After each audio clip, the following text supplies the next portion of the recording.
My heart pounded as Greg slapped me hard across the face, the sting searing through my skin and rattling my senses. I staggered back, still reeling from the shock, but he wasn't finished. In one swift motion, he grabbed a bucket of paint left in the hallway from a recent project and dumped it over my head. The cold, thick paint cascaded down my face, into my hair, and soaked my clothes. I stood there, drenched, as a mix of humiliation and fury built within me. Greg's twisted smile told me he was reveling in my helplessness. My name is Clara, and I'm 43 years old. For years, I've been obsessed with Spanish soap operas, especially the ones with plots packed with betrayal and deceit. I used to joke that my love for drama was safely confined to the screen, but life has a way of surprising you.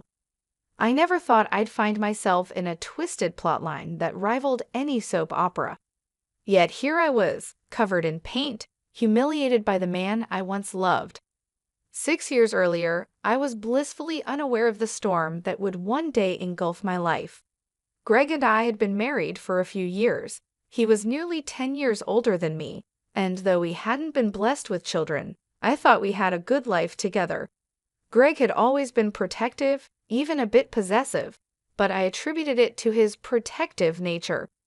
Then, one evening, I received a call from my childhood best friend, Lillian. "Clara, it's been too long," she began with a sigh.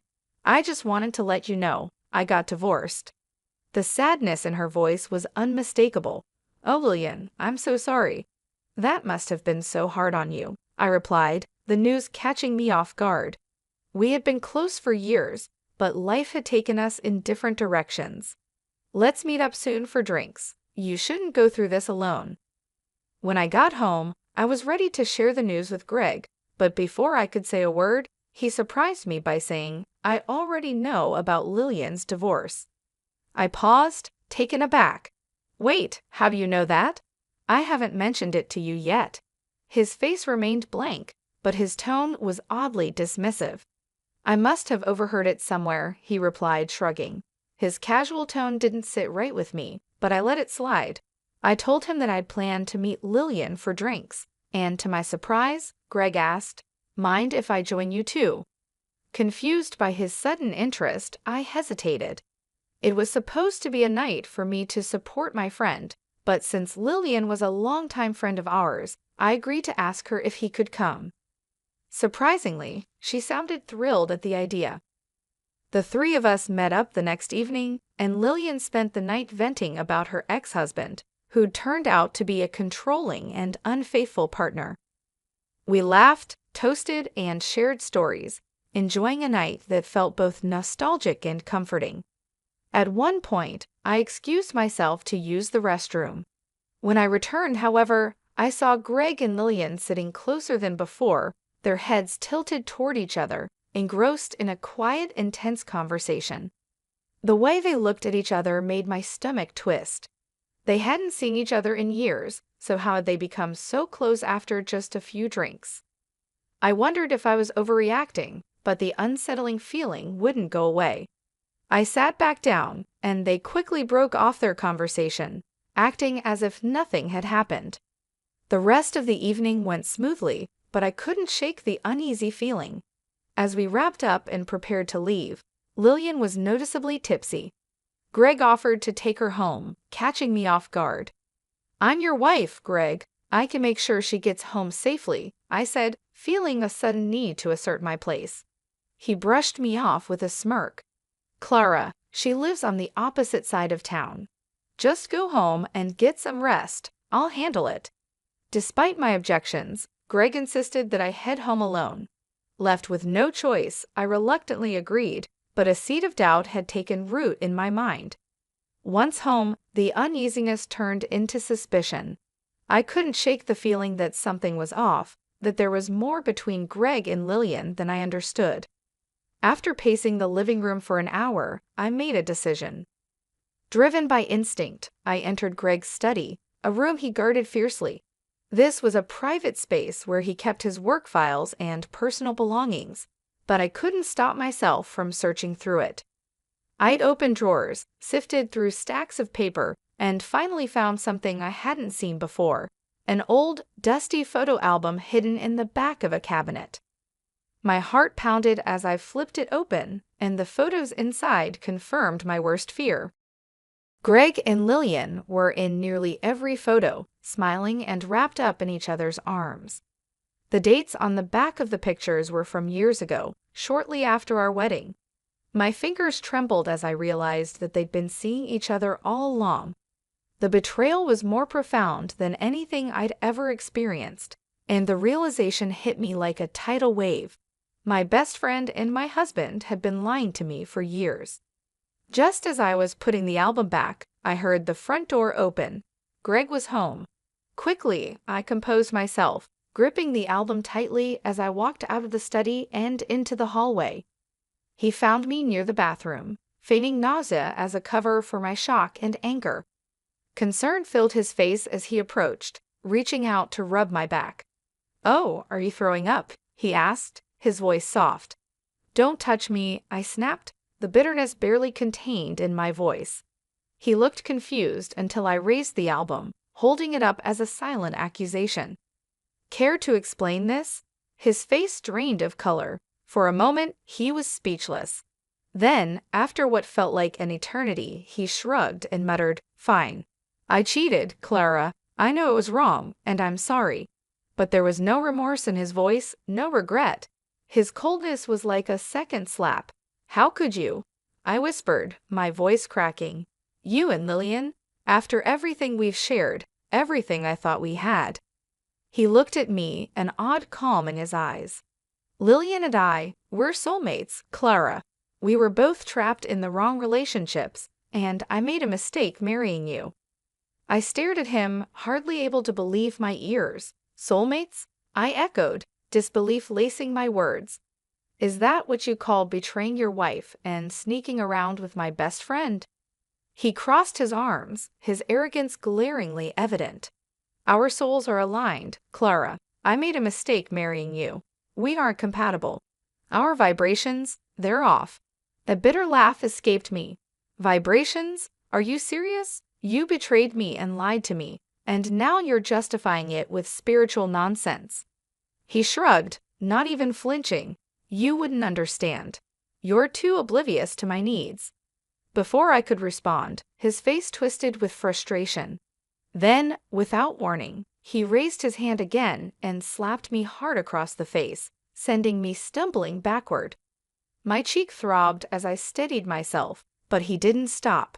He grabbed the bucket of paint from the hallway, and, before I could react, he poured its contents over my head. I stood there soaked, feeling the weight of betrayal and humiliation crush me. Greg looked at me with a smug satisfaction, as if he had proven some point. Wiping the paint from my eyes, I found a calmness within myself that surprised even me. "You have no idea what you've done, Greg," I whispered, a promise of retribution clear in my tone. He merely smirked and walked away, brushing off my words as if they were nothing. Once he was out of sight, I forced myself to take a deep breath. I grabbed a towel and began cleaning myself up, feeling my anger harden into resolve. I knew I couldn't let this humiliation slide. I couldn't let him win. After cleaning up, I went straight back to his study.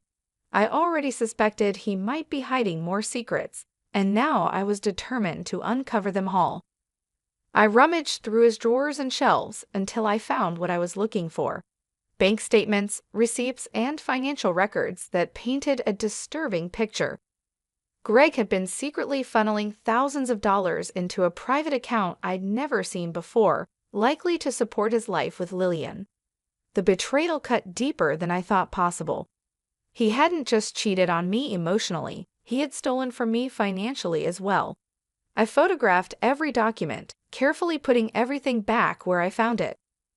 If he wanted to walk away, I would make sure it cost him dearly. Over the next few days, I quietly began preparing myself. I hired an attorney who specialized in family law, sharing every sordid detail, from the affair to the assault and financial deceit. She assured me that I had a strong case for both a divorce and significant compensation. Meanwhile, I continued to act as though nothing had happened. Greg carried on with his arrogance, unaware that I was systematically dismantling the comfortable life he had built on lies. The satisfaction of knowing what was coming kept me calm and focused, and for the first time in weeks, I felt a sense of control. A week later, Greg came home late from yet another night with Lillian, carrying himself with the same smug confidence that had enraged me since the night of the paint incident. I waited until he was seated, then calmly placed a stack of legal documents on the table in front of him. "What's this?" he asked, looking confused. "It's the end of this sham of a marriage," I replied, my voice as cool as ice. "You lied to me, betrayed me, and stole from me. Now you're going to pay for it." The color drained from Greg's face as he looked at the stack of documents. His mouth opened slightly as he started flipping through them, realizing I wasn't bluffing.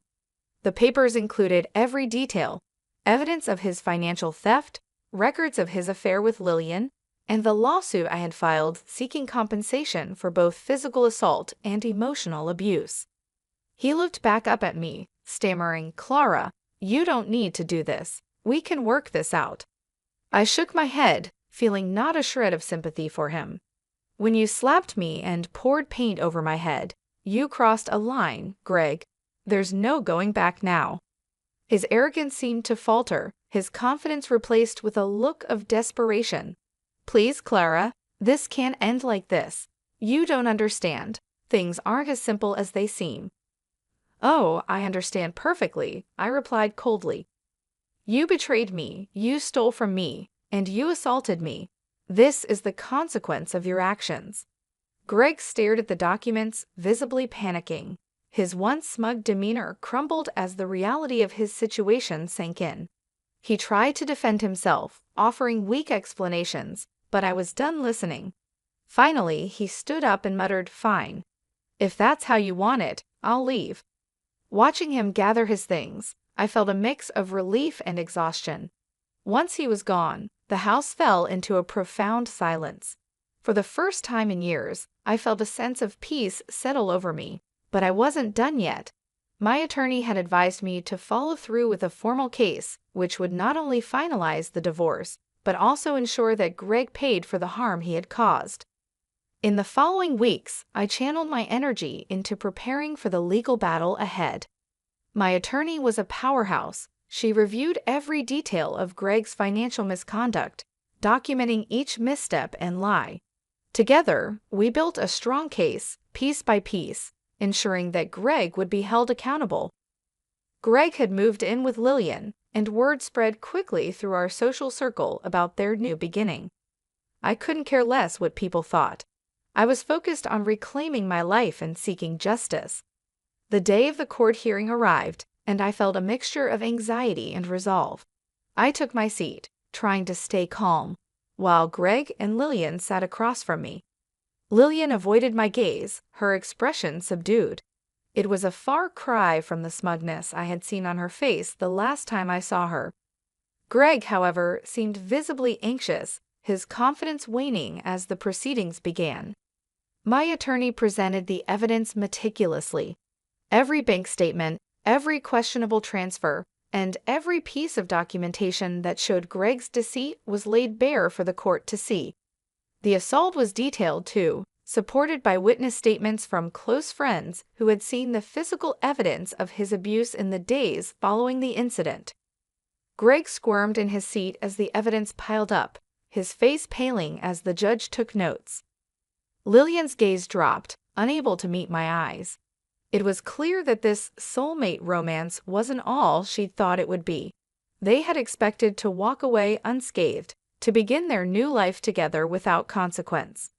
But reality was a far cry from their romantic fantasy. After hours of testimony and evidence presentation, the judge finally delivered the verdict. Greg was ordered to repay every cent he had stolen, plus significant compensation for the emotional and physical trauma he had caused me. The restraining order was granted, preventing him from coming near me or my property again. Additionally, there were penalties for his financial misconduct that left him in serious debt. As the judge read the final terms, I glanced across the courtroom and saw Greg's face ashen, defeated.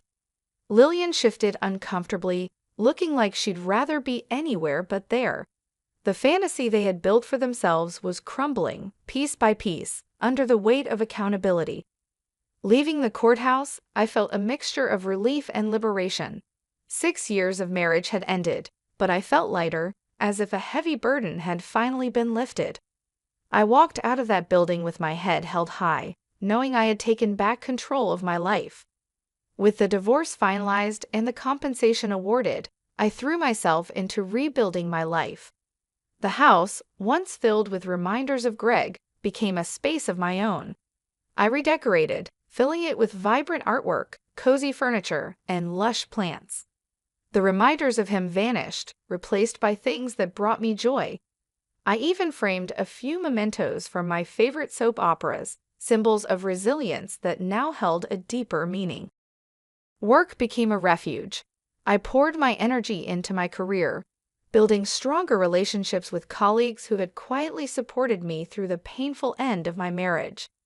The freedom I felt was intoxicating, a stark contrast to the suffocating atmosphere I had endured with Greg. One day, while organizing a company event, I met Liam, a fellow organizer with an easygoing smile and a warm personality. We struck up a conversation, bonding over shared experiences and our mutual love for soap operas. He recommended a few of his favorite series, and I found myself laughing and talking with him in a way I hadn't with anyone in years. Our friendship blossomed naturally. Liam was understanding and respectful, never pushing or prying. He knew about my past, but he never treated me with pity or curiosity, just understanding. He respected the boundaries I'd set, and over time, I found myself beginning to trust him. We started meeting up for coffee, then dinners, and eventually, weekend trips to nearby places. Each moment with him felt like a breath of fresh air, a reminder that I could find joy and peace after so much pain. Months passed, and with each passing day, the weight of my past grew lighter. I indulged in my favorite soap operas with a sense of humor rather than longing, knowing that my life no longer mirrored those fictional dramas. The pain of betrayal had faded, replaced by a sense of peace. One evening, as Liam and I watched a soap opera together, he turned to me, his eyes soft. "Have you ever thought about visiting Spain? Seeing the places we've watched on screen?" The idea sparked a sense of adventure in me, something I hadn't felt in years. "Yes," I replied, smiling at the thought. "I'd love that." We began planning the trip, not as an escape, but as a celebration of the life I had reclaimed. I didn't need validation from anyone else. I was enough, just as I was. And though my life had taken more twists and turns than any soap opera, I was finally ready to embrace the happiness I deserved. A year had passed since I walked out of that courthouse and closed the chapter on Greg and Lillian for good. With each passing month, I found myself embracing a life I had once only dreamed of, one that was free of betrayal and fear. Our trip to Spain, Liam and I, was nothing short of magical. We wandered the vibrant streets of Madrid, explored the stunning beaches of Costa del Sol, and indulged in Spanish cuisine, savoring every moment as if it were a gift. For the first time in years, I felt light and carefree, laughing easily and basking in the warmth of Liam's kindness. The dramas we once only watched on screen were now replaced with real moments of joy, peace, and love. Returning home, I found my work to be fulfilling in a way I hadn't experienced before. My dedication and renewed energy were noticed, and soon I received a promotion, one that allowed me to lead my own team. It felt like a milestone, a reward for everything I had endured and overcome. My colleagues became like family, a constant source of support and encouragement. And slowly but surely, my house transformed into a sanctuary, a reflection of who I had become. There were moments when I'd remember Greg and Lillian, but they felt like shadows from a distant past, no longer able to touch the life I was building. Greg's legal and financial troubles weighed heavily on him, I heard, and he'd moved out of state to avoid the social fallout. The thought of his downfall didn't bring me joy, nor did it bring pain. Instead, it felt like closure, a reminder of how far I had come. One evening, as Liam and I shared a quiet dinner at home, he took my hand and looked into my eyes, his face thoughtful. "You know, Clara, meeting you changed my life. Watching you turn your pain into strength, it's inspiring. I'm grateful every day that we found each other." I smiled, feeling a surge of warmth. "You helped me find myself, Liam. You gave me the space to heal and the courage to dream again. I'm grateful too." Our lives moved forward together, not as a fairy tale romance, but as a partnership built on trust, respect, and resilience. There were no grandiose words, no promises of perfection, just an understanding that we'd stand by each other through whatever life brought our way. On the anniversary of my divorce, I raised a glass with Liam, toasting not to revenge or bitterness, but to freedom and happiness. That night, I wrote a letter to my past self, a woman who had endured betrayal, who had been humiliated and hurt, but who had found the strength to rise again. I promised her that I would never lose sight of the strength that had carried her through the darkest days. And as I looked around my home, filled with light, laughter, and love, I knew I had found something far more valuable than anything Greg had taken from me. I had found myself. If you enjoyed this story, don't forget to like, comment, and subscribe for more stories of resilience, empowerment, and fresh beginnings. Share your thoughts below, and stay tuned for more captivating tales of courage and healing.